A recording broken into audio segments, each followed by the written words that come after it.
El siglo XXIV trajo consigo el fin del hambre y la escasez, pero a cambio nos dio un hambre nueva, el hambre de mundos. La fuerza expedicionaria libertaria no traía la libertad, sino guerra y tumbas. Pero en un mundo de filósofos y músicos, cometieron el error fatal de subestimar al enemigo. Hola, soy Vector Zero Sci-Fi. Hoy en los cuentos del abismo una versión fascista de la humanidad aprende que no hay enemigo pequeño.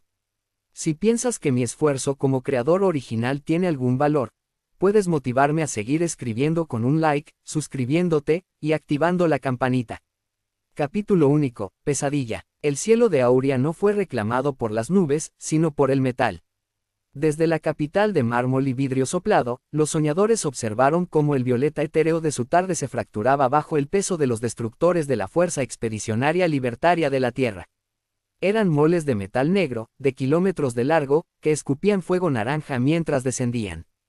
Para un pueblo que apenas había descubierto el vapor y dedicaba sus tardes a la contemplación filosófica, aquellas naves no eran máquinas, eran cicatrices en la realidad. El presidente Adolfo Valerius observaba la pantalla táctica desde el puente de mando de la nave capital llamada El Soberano. Había venido en persona porque los exploradores encubiertos encontraron el mundo más rico en recursos naturales en todo un siglo de conquistas de la tierra militarista. El uniforme del presidente estaba tan tenso como su ambición. Mírenlos, escupió, ajustando sus guantes de cuero sintético. Apenas miden 1,50 m. No tienen defensas antiaéreas, ni siquiera una milicia organizada. Les traeremos la libertad de su ignorancia y también el progreso. Antes de la cena terminaremos la operación, Libertad Infinita. Y así fue. La invasión fue una sinfonía de carnicería eficiente. Las botas reforzadas de los soldados terrestres aplastaron los delicados instrumentos musicales en las plazas. Los rifles de plasma redujeron a cenizas bibliotecas que contenían siglos de tratados sobre la naturaleza del alma. Los soñadores no lucharon, se limitaron a observar con sus ojos grandes y tristes, cayendo de rodillas mientras el humo de sus hogares se mezclaba con el olor a muerte de las armas humanas. A medianoche, la operación había cesado. El planeta estaba supuestamente liberado. Sin embargo, en el punto más profundo del Valle de los Susurros, y ocultos en una cámara que vibraba con una nota musical constante e imperceptible, los 12 miembros del cónclave de los sueños se tomaron de las manos. No había ira en sus rostros, solo una resignación gélida. Habían visto la brutalidad en las mentes de los invasores, un laberinto de odio, jerarquías y miedo. Ellos trajeron el hierro, susurró el más anciano, cuya túnica de seda estaba manchada con la sangre de los suyos. Nosotros les daremos el sueño eterno. Que busquen refugio en sus barcos voladores, si es que pueden. En las naves orbitales y en los campamentos de ocupación, miles de soldados de la Tierra, satisfechos por la gloria de la conquista, cerraron los ojos para dormir. No sabían que estaban cruzando una frontera donde sus rifles de plasma no tenían poder. El cónclave comenzó a cantar, y la frecuencia del sueño empezó a ondular, infiltrándose en los cascos de combate y en las almohadas de los generales como un gas invisible. Aquella noche, la fuerza expedicionaria libertaria de la Tierra ganó un planeta, pero perdió su cordura. El verdadero horror estaba a punto de despertar. El camarote presidencial en El Soberano era un búnker de lujo, con paredes de titanio reforzado por vanadio, aire filtrado y un silencio absoluto garantizado por campos de supresión sonora. Adolfo Valerius se despojó de su saco militar negro, satisfecho. En las pantallas de la pared, los mapas del planeta Auria ya brillaban con el rojo de la ocupación terrestre. Luces al 10%, ordenó a la inteligencia artificial de la nave. Se acostó, cerrando los ojos con la visión de las minas que explotaría perforando la corteza del planeta. Pero el sueño no llegó como un suave desvanecimiento, sino como un golpe seco. De pronto, Valerius ya no estaba en su cama. Estaba de pie en el puente de mando, pero el puente estaba hecho de carne. Las consolas de navegación latían como corazones expuestos y el líquido que corría por los cables era sangre espesa y caliente. ¿Qué es esto? Seguridad, gritó, pero su voz sonó como el rasgar de un violonchelo desafinado. A través del ventanal de la nave, vio el horror. Las otras naves de la Fuerza Expedicionaria Libertaria de la Tierra no flotaban en el espacio, estaban siendo devoradas por sombras gigantescas con la forma de los instrumentos musicales que sus soldados habían destruido en las plazas. Un oboe colosal de hueso perforaba el casco de un destructor, y del agujero no salía aire, sino los gritos de miles de soldados que se convertían en notas musicales antes de disolverse. En la red de comunicación neuronal, el orgullo tecnológico del siglo XXIV, los informes de situación se transformaron en una cacofonía de terror puro. Valerius, atrapado en este trance, no podía desconectarse. En el canal táctico 4 se escuchó lo siguiente: mi rifle se ha convertido en serpientes.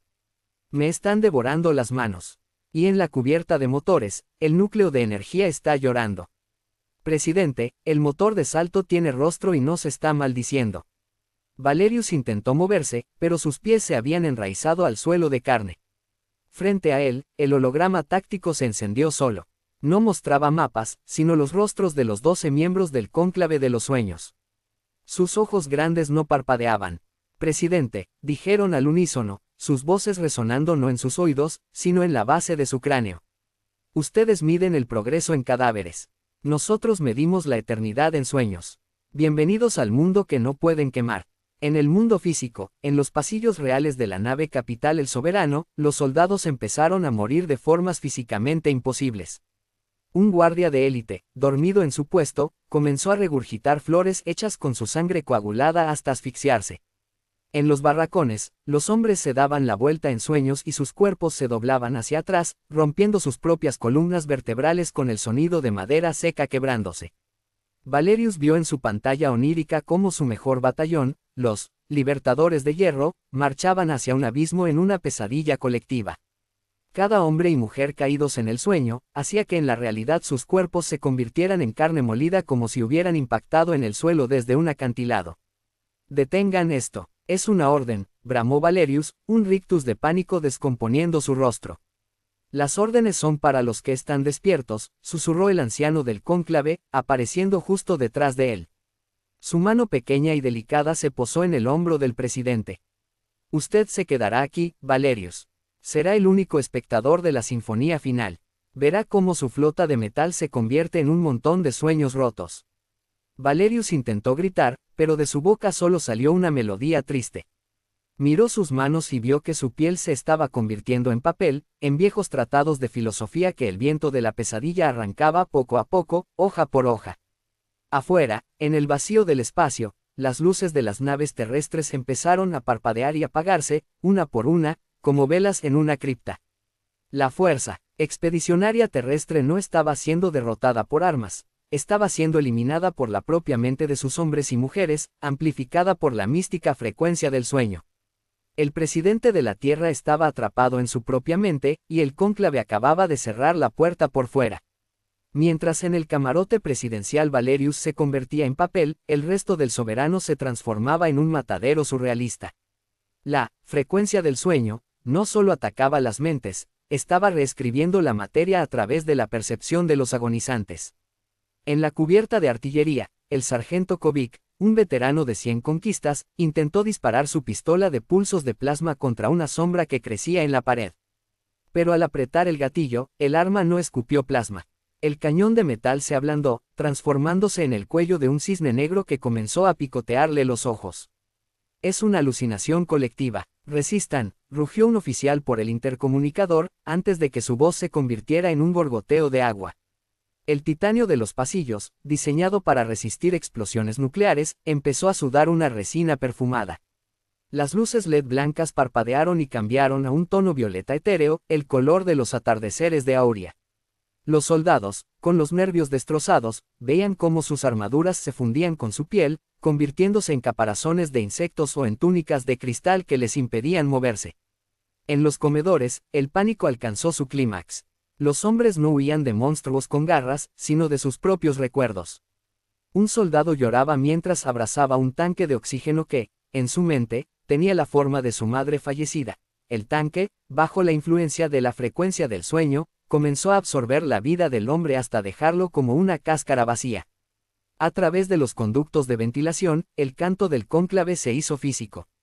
Era un humo plateado que serpenteaba por los pasillos, y cada vez que tocaba a un humano, éste se detenía en seco. La mayoría no caían muertos. Simplemente se quedaban congelados en poses de danza, de rezo o de terror absoluto, con las pupilas dilatadas al máximo, contemplando galaxias que no existían. La nave capital El Soberano, la joya de la corona terrestre, ya no era una nave de guerra. Era un inmenso instrumento de percusión que vibraba en el vacío, armonizando con la agonía de sus tripulantes.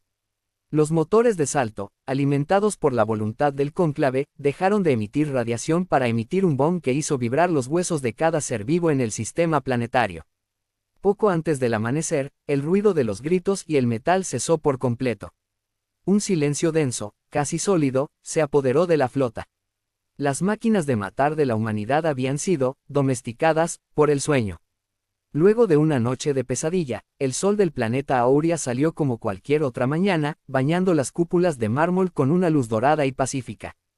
Pero en la superficie, el paisaje era una pesadilla de naturalezas muertas. En las plazas principales, donde ayer los tanques de la Fuerza Expedicionaria Libertaria rugían con motores de fusión, ahora solo había estatuas de metal inmóviles. Los centinelas terrestres seguían en sus puestos, en sus camas de sus campamentos, en sus puestos de guardia, de pie contra los muros, o sentados en sus máquinas de guerra. Pero todos con sus ojos abiertos y en blanco. De las ranuras de ventilación de sus cascos de combate no salía el sonido de la respiración, sino un levísimo eco de música de arpa. Al acercarse, se podía ver que de sus bocas entreabiertas brotaban insólitas enredaderas de flores blancas que crecían a una velocidad imposible, alimentándose de la energía residual de los trajes. Los habitantes de Auria salieron de sus escondites. No hubo gritos de júbilo ni celebraciones ruidosas. Caminaban con pasos suaves entre los cadáveres de los gigantes que ayer los masacraron. Un niño soñador se acercó a un oficial de alto rango que yacía en el suelo. El oficial no estaba muerto en el sentido biológico estricto, su corazón latía una vez cada minuto, pero su mente estaba a años luz, perdida en la arquitectura infinita que el cónclave había diseñado para él. El niño dejó una pequeña flauta de madera sobre el pecho del soldado y siguió su camino. En la cámara del cónclave de los sueños, los 12 permanecían en su trance. Sus cuerpos físicos estaban exhaustos, con hilos de sudor plateado recorriendo sus sienes. Estaban sosteniendo el peso de miles de mentes humanas, manteniendo la prisión onírica activa. Y es que solo murieron los que tenían mentes más débiles. Están intentando despertar, susurró una de las soñadoras, su voz apenas un suspiro. Sus mentes son como bestias enjauladas, golpeando las paredes de la pesadilla. No los dejen salir, respondió el anciano, sin abrir los ojos. Si despiertan, traerán de nuevo el hierro. En el sueño, son inofensivos. En el sueño, son solo notas en una canción de muerte que nunca termina.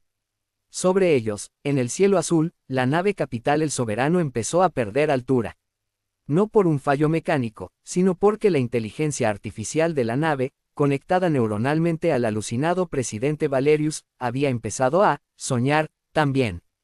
La enorme mole de kilómetros de largo comenzó a deformarse. El metal negro se volvió translúcido, como el cristal, y las alas de la nave se curvaron hasta parecer las plumas de un pájaro herido. Mientras caía lentamente hacia el océano, emitió un último mensaje de radio que se escuchó en todas las frecuencias de la Tierra. No envíen más barcos. Aquí no hay nada que conquistar, porque aquí el hierro aprende a llorar y los hombres olvidan cómo ser hombres. La Tierra esperó un informe de victoria que jamás llegó. Durante meses, el vicepresidente envió señales de pulsos de taquiones en códigos de emergencia. Además de la única y extraña transmisión, la cual se ignoró por considerarse un delirio, también se recibió una frecuencia melódica que los analistas militares no pudieron descifrar. Y que inducía al llanto espontáneo a todo aquel que la escuchara por más de un minuto. En el planeta Auria, el tiempo se detuvo para los conquistadores. Los ancianos del cónclave aprendieron a vigorizar sus mentes con la energía vital de los invasores, para poder mantenerlos en un sueño permanente. Las naves negras, una vez símbolos del terror tecnológico, terminaron de transformarse. Ya no eran máquinas de guerra, el cónclave de los sueños las había moldeado con el pensamiento hasta convertirlas en inmensos mausoleos de cristal que flotaban a pocos metros del suelo o descansaban sobre las colinas como ballenas de vidrio. Dentro, los soldados permanecían en un estado de éxtasis mística. Sus rostros, antes endurecidos por la disciplina fascista militarista, ahora mostraban una paz vacía o un horror congelado, dependiendo de la profundidad de la pesadilla a la que habían sido condenados. El presidente Adolfo Valerius nunca despertó. Su cuerpo, mantenido por la tecnología de soporte vital de un soberano ahora transparente y convertido en una estatua viviente, se volvió una atracción para los filósofos soñadores. Iban allí a observar al gigante de hierro, que quiso someter a su mundo. Los humanos creyeron que su debilidad era su falta de armas. No podían saber que su fuerza era no necesitarlas. Aurea volvió a ser el mundo de los poetas y los músicos. La tecnología del siglo XXIV fue devorada por la metamorfosis que sufrió por el poder de la mente de los ancianos del cónclave, y aunque la Tierra, en su arrogancia, planeó una segunda flota de castigo, y luego una tercera, las cuales tampoco volvieron a regresar. Fue entonces que la Tierra cerró sus rutas hacia ese sector del espacio y borró a Aurea de sus mapas estelares. No por misericordia, sino por miedo. Porque ahora sabían que, en algún lugar del cosmos, existía un mundo donde el fascismo de la Tierra no era más que un susurro insignificante en medio de una pesadilla eterna. Fin de este cuento del abismo.